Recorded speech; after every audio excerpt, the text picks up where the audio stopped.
ప్రభువునందు ప్రియమైన సహోదరి సహోదరులారా, మన ప్రభువును రక్షకుడైన యేసుక్రీస్తు వారి నామములో మీ అందరికీ వందనాలు తెలియజేస్తూ ఉన్నాము.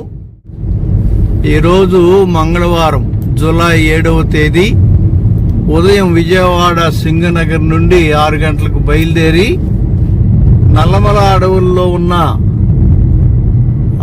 లంబాడి తండలను దర్శించి అక్కడ లంబాడి సేవకుల మీటింగ్ పెట్టి వారికి వాక్యాన్ని బోధించి అక్కడి నుంచి తిరిగి రాత్రికి విజయవాడ చేరుకోవాలని బయలుదేరాం.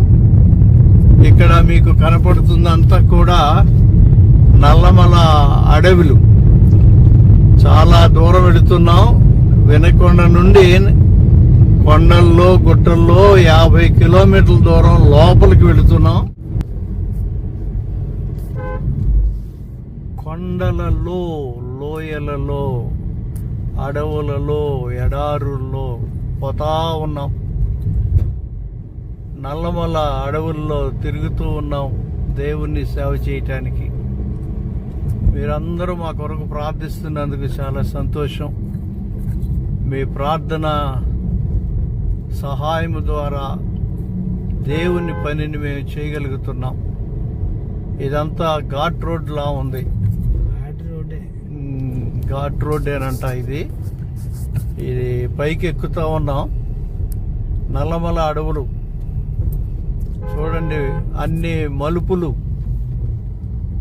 కారడవులు, చాలా రకాలైన మలుపులు, కొండలు, చెట్లు.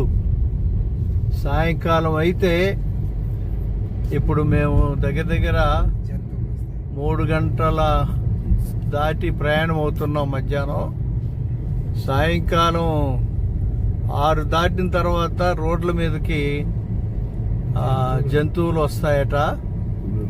పులులు, జింకలు, ఓడేళ్ళు, ఎలుగుబంట్లు. ప్రజల్లో సువార్త లేక ప్రజలు ఇబ్బంది పడుతూ ఉన్నారు. వారి రక్షణార్థమై మీరు ప్రార్థన చేయాలని మనం చేస్తూ ఉన్నాము.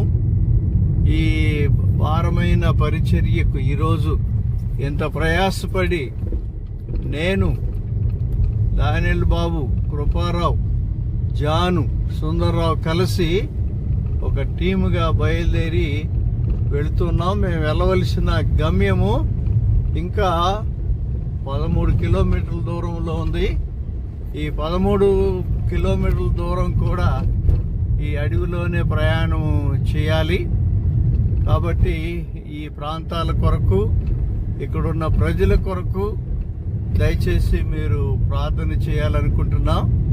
మీరు పేద ప్రజలు, ఈ ప్రజలకు ఏమైనా ఇస్తే బాగుంటుందని కూడా ఆశించి మరి ప్రార్థన చేస్తూ ఉన్నాం. మా పరిచర్యను మీరు ప్రోత్సహించండి, ప్రార్థన చేయండి. ప్రయాణాల కొరకు, ఆరోగ్యాల కొరకు మీరు తప్పనిసరిగా ప్రార్థన చేయండి. తిరిగి ఆ గ్రామం వెళ్ళిన తర్వాత అక్కడున్న విషయాలు, అక్కడున్న పరిస్థితులు రికార్డ్ చేసి మీకు పంపిస్తాం.